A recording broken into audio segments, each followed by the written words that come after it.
Kisah kalajengking menyelamatkan seorang pemabuk dari gigitan ular.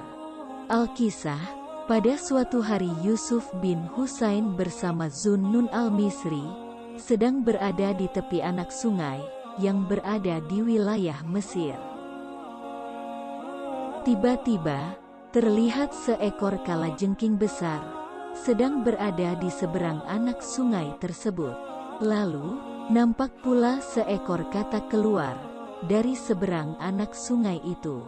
Si kalajengking kemudian naik ke atas tubuh katak, dan katak itu pun kemudian berenang menyeberangi anak sungai. Melihat hal tersebut, Zunnun pun berkata, kalajengking ini pasti memiliki suatu misi. Mari kita mengikutinya. Sebagaimana dijelaskan oleh Ibnu Qudamah al-Maqdisi dalam kitab At-Tawabin, mereka berdua kemudian mengikuti kemana katak dan kalajengking tersebut pergi. Di tengah perjalanan saat menyusuri sungai untuk mengikuti dua hewan tersebut, langkah mereka pun terhenti dengan adanya seorang laki-laki mabuk yang tergeletak tidak sadarkan diri karena pengaruh alkohol. Di sisi laki-laki yang mabuk tersebut, muncul seekor ular yang merayap naik ke tubuhnya dari arah pusarnya menuju ke dadanya. Nampaknya, ular tersebut mencari lubang telinganya. Saat ular tersebut berusaha mencari lubang telinga, tiba-tiba, kalajengking dan katak yang sebelumnya mereka lihat datang mendekat. Si kalajengking pun langsung loncat, menghadang dan menyengat ular tersebut, hingga akhirnya ular itu pun jatuh terbalik dan mati. Setelah itu, kalajengking kembali turun ke anak sungai, dan si katak kembali menghampirinya. Si kalajengking itu pun kembali menaiki punggung si katak, dan si katak kemudian berenang hingga sampai ke seberang anak sungai. Melihat kejadian tersebut, Zunnun pun membangunkan pemuda mabuk tersebut. Saat pemuda tersebut membuka kedua matanya, Zunnun pun berkata kepadanya, "Wahai anak muda, lihatlah bagaimana Allah menyelamatkanmu.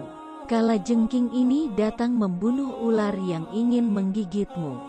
Setelah berkata kepada si pemuda, Zunnun pun bersyair, "Wahai orang yang lalai, padahal Allah menjaganya dari semua bahaya yang merayap di kegelapan. Bagaimana mata tertidur dari seorang raja, padahal banyak kenikmatan datang darinya." Mendengar perkataan Zunnun, si pemuda itu pun terkejut dan bangkit.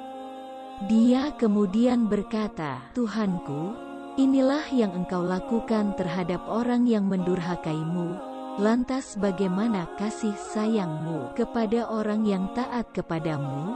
Pemuda yang habis mabuk itu kemudian pergi.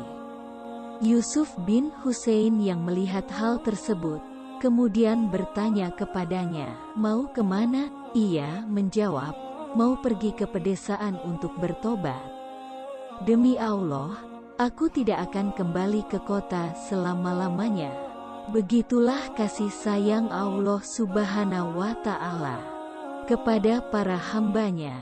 Mereka yang bersyukur dengan rahmat dan kasih sayangnya tentu akan sadar jika banyak kenikmatan, kenyamanan, kesehatan, dan lain sebagainya yang Allah Subhanahu wa Ta'ala berikan kepada para hambanya. Sebagaimana kisah cerita di video ini, seorang pemabuk yang akhirnya bertobat karena diselamatkan dari malapetaka. Kisah ini juga menunjukkan bahwa semua orang di dunia ini bisa mendapat hidayah dari Allah Subhanahu wa Ta'ala dan akan kembali ke jalan yang benar. Oleh sebab itulah, jangan mudah menghakimi kehidupan orang lain yang sedang dijalaninya. Walaupun kehidupannya berbeda dengan kebanyakan umat manusia lainnya. Karena orang yang sedang tersesat dan suka berbuat maksiat, suatu saat akan bertobat.